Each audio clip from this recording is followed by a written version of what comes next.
Ibu-ibu, jadi ada beberapa kegiatan yang bisa dilakukan oleh orang tua di rumah untuk memberikan stimulasi pada anak. Nah, kegiatannya apa saja? Nanti kita akan belajar, ya. Nah, sekarang akan saya bagi dulu menjadi 4 kelompok. Nanti kelompok 1 bayi menyusui. Bayi menyusu nanti kira-kira siapa? Yang di kelompok 1? Bu Desi. Kelompok 2 adalah bayi menjelang tidur. Siapa? Bu Dewi. Ya. Kelompok 3 adalah bayi mandi. Bu Laili ya. Untuk kelompok 4 nanti bayi bermain dengan orang tua. Ya.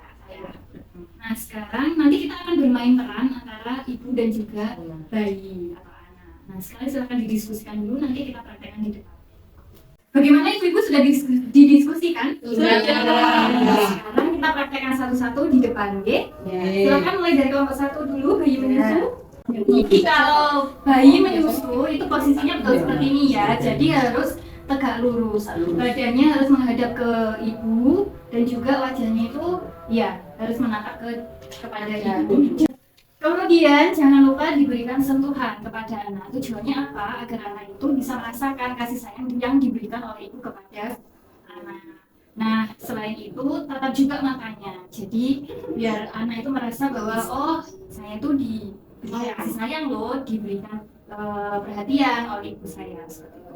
Sekarang kita masuk ke kelompok 2, yaitu bayi menjelang tidur. Bagaimana Bu caranya kalau mau menidurkan bayi? Iya betul. Nah betul sekali. Jadi ketika bayi akan tidur itu bisa dengan misalnya ditaruh di tempat tidur, kemudian kita berikan sentuhan dengan misalnya dipupuk. Nah seperti ini. Atau mungkin kita gendong, kemudian diayun pelan.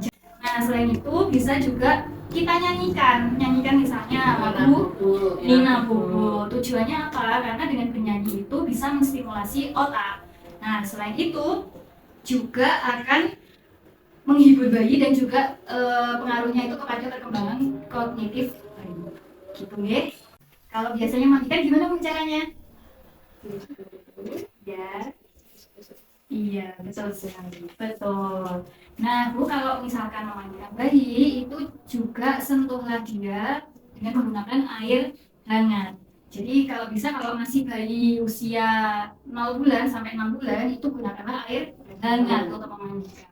Nah selain itu nanti ketika sudah selesai mandi kan kita hengki, kemudian akan kita pakaikan baju, itu bisa distimulasi juga dengan menggunakan pijatan bayi. Jadi memijat bayi.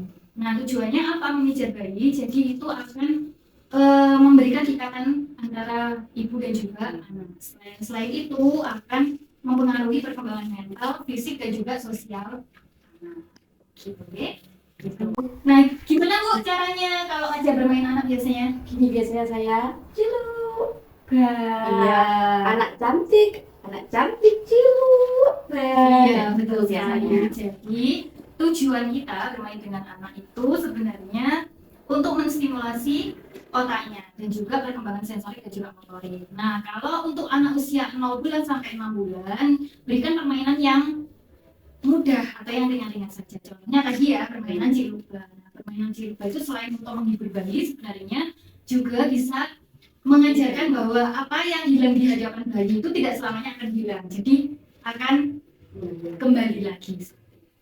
Gitu ya. Nah, jadi selain itu kita juga bisa membacakan buku atau misalkan dongeng. Nah itu akan tujuannya adalah untuk menambah kosakata pada bayi. Nah selain itu bisa juga dengan mendengarkan musik kepada anak. Jadi sudah melalui penelitian bahwa mendengarkan musik kepada anak itu bisa melatih pendengarannya dan juga meningkatkan memori, daya ingat, kemudian perhatian, meningkatkan fokusnya anak. Itu juga bisa diberikan sebelum bayi lahir, maksudnya adalah ketika di dalam kandungan.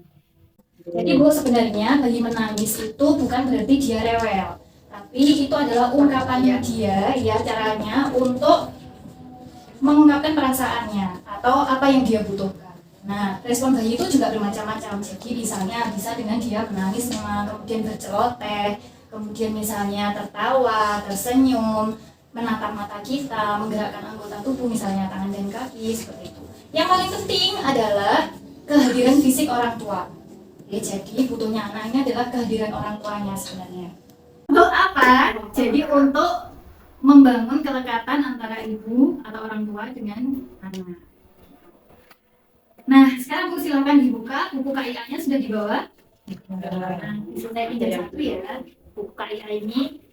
Nah, di sini Bu sebenarnya sudah ada contoh-contoh stimulasi apa saja yang bisa diberikan kepada anak. Di halaman 42 ya, seperti ini. Nah, ini nanti silakan dibaca di rumah dan dipraktekkan dan juga dicetak. Jadi misalnya nanti ibu-ibu menemukan salah satu tanggapan perkembangan ini yang belum bisa dilakukan oleh anak, nanti silahkan pergi ke puskesmas atau fasilitas kesehatan lainnya yang terdekat agar bisa dibantu. Nah, jadi apa yang sudah kita pelajari hari ini nanti silahkan diinfokan kepada keluarga atau tetangga terdekat. Nah, sekarang Bu, silahkan tabel janji dirinya dibawa ya. Silakan ditulis rencana yang akan ibu-ibu lakukan nanti di rumah, stimulasi apa yang akan diberikan kepada anak. Silakan ditulis di tabel janji diri dan juga tabel. Sudah ibu-ibu sudah ditulis, sekarang tabel janji dirinya dikumpulkan ke saya. Untuk kertas metaplannya silakan dibawa pulang nanti untuk pengingat, ya. Nah, jangan lupa ibu-ibu untuk optimalkan bansos yang sudah jenengan dapatkan untuk menstimulasi anak sehingga terbebas dari permasalahan stunting. Ya. Nah, kalau misalnya ibu-ibu nanti ingin tahu lebih lanjut tentang permasalahan stunting, nanti bisa menghubungi saya selaku pendamping. Nanti akan saya bantu untuk merujuk ke fasilitas atau layanan yang ibu-ibu butuhkan. Nah, karena materi kita sudah selesai, maka akan saya tutup. Terima kasih atas kedatangannya. Mohon maaf apabila terdapat kesalahan kata.